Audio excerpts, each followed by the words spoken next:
O Senhor esteja convosco. Ele está no meio de nós. Proclamação do Evangelho de Jesus Cristo, segundo Mateus. Glória a vós, Senhor.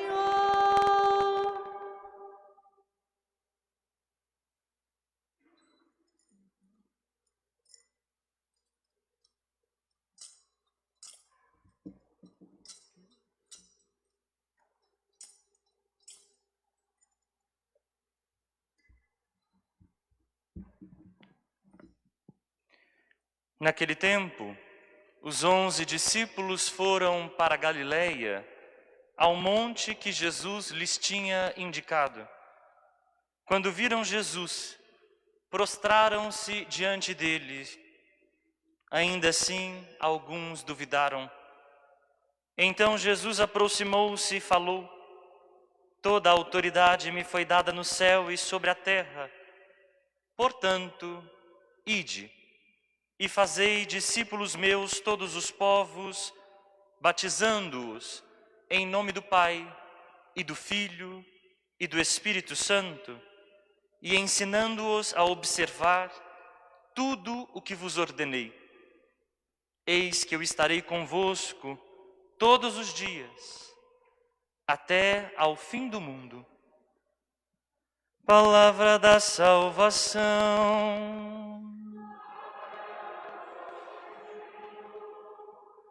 Pelas palavras do Evangelho sejam perdoados nossos pecados.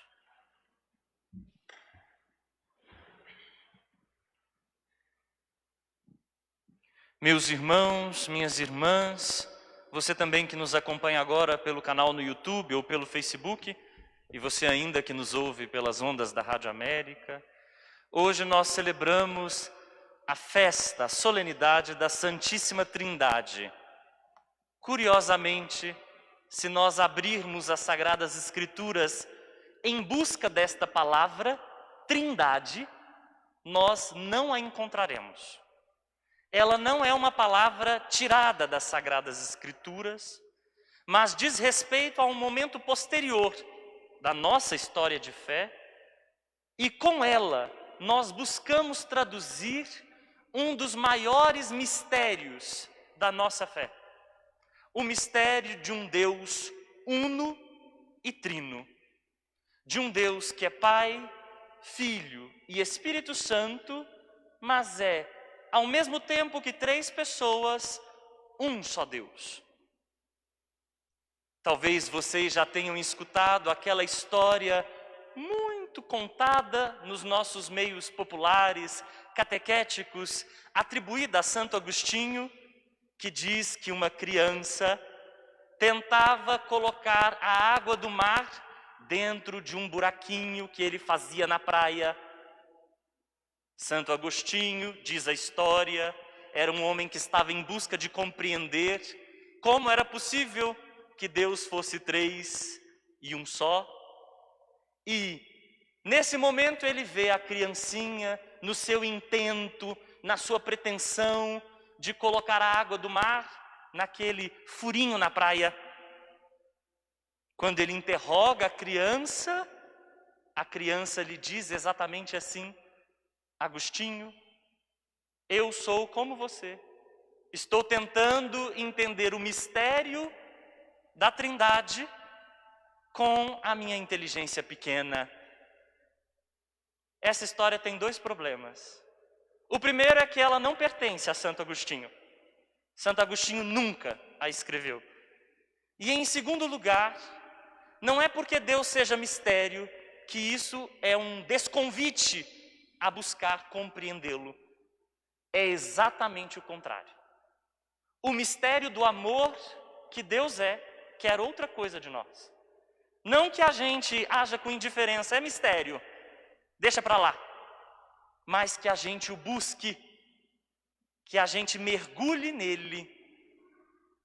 É isso que o amor espera de nós. O amor, na realidade, nos atrai. Mas a diferença dos enigmas, um mistério a gente não resolve. O enigma sim. O enigma, quando nos é proposto, depois de dissolvido, de resolvido, ele é dissolvido. O mistério, quanto mais a gente o responde, mais ele se abre. Assim também é Deus. Quanto mais nós formos capazes de falar de Deus, mais coisas nós teremos a dizer. Quanto mais nós mergulharmos no amor, mais nós seremos convidados a mergulhar mais fundo e mais fundo. O mistério que nós temos diante dos nossos olhos, meus irmãos e minhas irmãs, não é um mistério matemático. Não é uma conta que nós devemos resolver, como é possível que 1 mais 1 mais 1 seja igual a 1.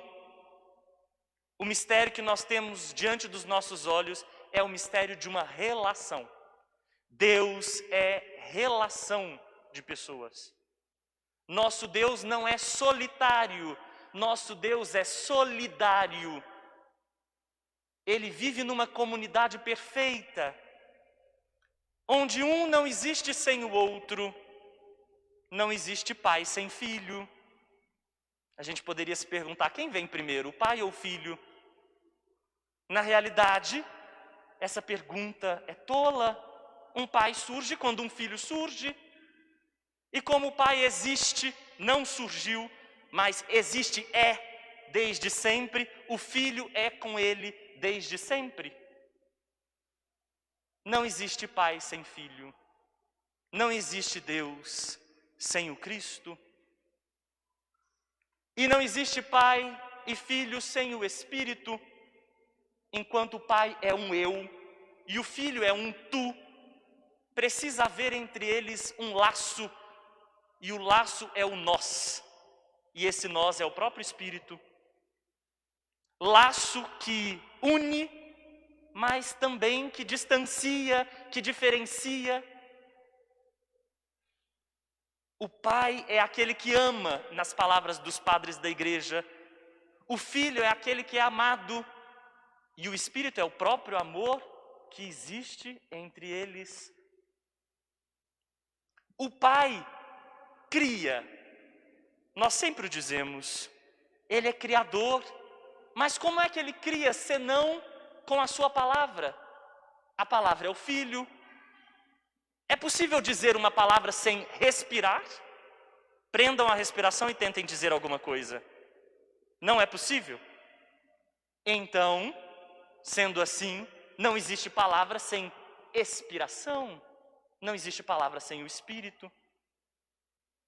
O Filho salva, nós o dizemos desde sempre, mas não salva, senão nos recriando, fazendo de novo um novo Adão, operando como Deus opera. Meu Pai trabalha, eu também trabalho, diz Jesus. Meu Pai e eu somos um mesmo amor, uma mesma entrega, uma mesma doação, uma mesma conspiração de vida e de doação de vida. O Filho salva recriando, e sua salvação é santificadora. Faz a gente se livrar, se libertar do pecado e da morte. Então não existe a ação do Filho sem o Pai e sem o Espírito. O Espírito santifica. Ele é a ação de Deus em nós, nos santificando. Mas ele não nos santifica sem o Filho, porque a própria santidade é se parecer com Jesus. E se parecer com Jesus é o maior louvor que a gente pode estender ao Pai. É o que agrada o Pai. Por isso, o Pai nos dá o Filho nos dá o Espírito nos leva para o Filho nos leva para o Pai. Não há como separar a relação dos três, dessa comunidade perfeita. O Espírito que trabalha em Jesus, que permite que Ele cure, que permite que Ele liberte, que age em toda a sua vida. O Espírito que está sobre Ele no batismo, o Espírito que o manifesta aos homens. Este Espírito é o Espírito do Pai. É o Espírito que levanta Jesus da morte. É o Espírito que ressuscita Jesus. E depois é Jesus quem envia esse Espírito do Pai, porque esse Espírito é dele também. O Filho é o Consolador, o Espírito é o outro Consolador. O Filho nos consola, enxuga nossas lágrimas, o Espírito continua a missão de Jesus Cristo. Vejam que comunidade perfeita, destinada, totalmente propensa, disponível a nos salvar. Disponível a nós. Deus é comunhão. A gente pode imaginar o Pai, o Filho e o Espírito Santo numa mesa, na mesa de uma comunhão, fazendo unidade, comum união. Mas nesta mesa tem um lugar vazio, um espaço. Esse espaço é para a gente sentar.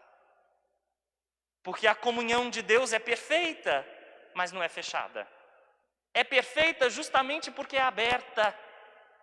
É perfeita justamente porque tem um vazio, um espaço para que nós entremos. Deus faz comunidade, não panelinha. Deus faz uma comunidade disponível a nos integrar. O Evangelho de hoje fala de um batismo em nome do Pai, do Filho e do Espírito Santo. Parece que desde as origens o nosso batismo foi feito nessa confissão. Para que nós entendêssemos que nós somos chamados a essa comunhão de amor com Deus. A participar dessa relação. Algo na nossa missa traduz esse mistério. A gente reza em toda missa assim: por Cristo, com Cristo e em Cristo. A vós, Deus Pai Todo-Poderoso, na unidade do Espírito Santo, toda honra e toda glória, agora e para sempre. E a gente está fazendo isso no momento em que a gente eleva o pão e o vinho, que são o corpo e o sangue de Cristo. Nesta comunhão, nós somos chamados a uma comunhão com Cristo. E é com Cristo, em Cristo e por Ele que nós somos também chamados à unidade do Espírito Santo. Nós somos o corpo de Cristo, mas somos corpo de Cristo unidos pelo Espírito. E para prestar um louvor a quem? A Deus. E qual é o louvor a Deus, senão a nossa vida? Quando ela se parece mais com o que Jesus foi? Quando a igreja tem o rosto misericordioso de Jesus? É aí que ela estende um louvor bendito, agradável a Deus. Que história é essa? De a gente pensar que o louvor agradável a Deus são os nossos incensos, as nossas palavras pobres, as nossas orações frágeis. Deus quer outra coisa.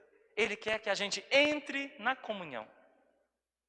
Tem outra palavra para falar de trindade, uma palavra também muito querida pela tradição da igreja. Não a estranhem, palavras são só palavras, elas são difíceis às vezes, e às vezes elas não dão conta de traduzir tudo, mas a palavra é pericorese. Se a gente fosse traduzir, a gente traduziria por ciranda. O nosso Deus é um Deus que dança. Nosso Deus dança ciranda. Pasmem. O Pai, o Filho e o Espírito Santo estão numa dança. O Filho e o Espírito dançam ao redor do Pai. O Pai dança ao redor do Filho e do Espírito. O Filho dança ao redor do Pai e do Espírito. E o Espírito dança ao redor do Pai e do Filho. Uma dança perfeita. Uma dança de amor. Vocês imaginam um Deus carrancudo? Não é o Deus da igreja. Não é o Deus do cristianismo. O nosso Deus é o Deus da alegria da dança. Vocês imaginam um Deus esvaziado de amor? O nosso Deus é o Deus da erótica da dança. Do amor e da dança. Vocês imaginam um Deus que é só diálogo? Ser diálogo já é muita coisa. Mas ele não é só palavra, ele é dança. E nessa dança, a gente é chamado a entrar. Já dançaram ciranda? Às vezes a gente erra o passo. Às vezes a gente pisa um no pé do outro, a gente perde o ritmo. Faz parte da nossa dinâmica. Mas o mais fundamental é que a gente aceite entrar na dança de Deus. A dança de seu amor.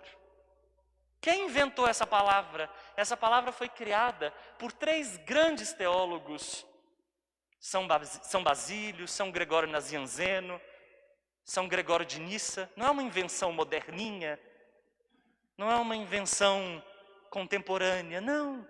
É antiquíssima para dizer que um Deus como o nosso só pode fazer ao redor de nós, em volta de nós, uma dança de amor. Chamando-nos para entrar no ritmo, no passo, na dança e fazer festa com Ele. O nosso Deus então é um Deus de um banquete e o Deus de uma dança. Olhem só, o Deus de uma comunhão e o Deus de uma ciranda.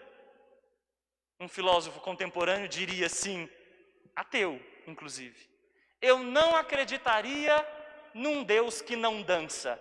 Que bom! Os outros eu não sei se tem um Deus que dança, mas nós temos. E a dança do nosso Deus é a dança do amor. E quando a gente vê o amor, como dizia Santo Agostinho, a gente vê a Trindade. Amém.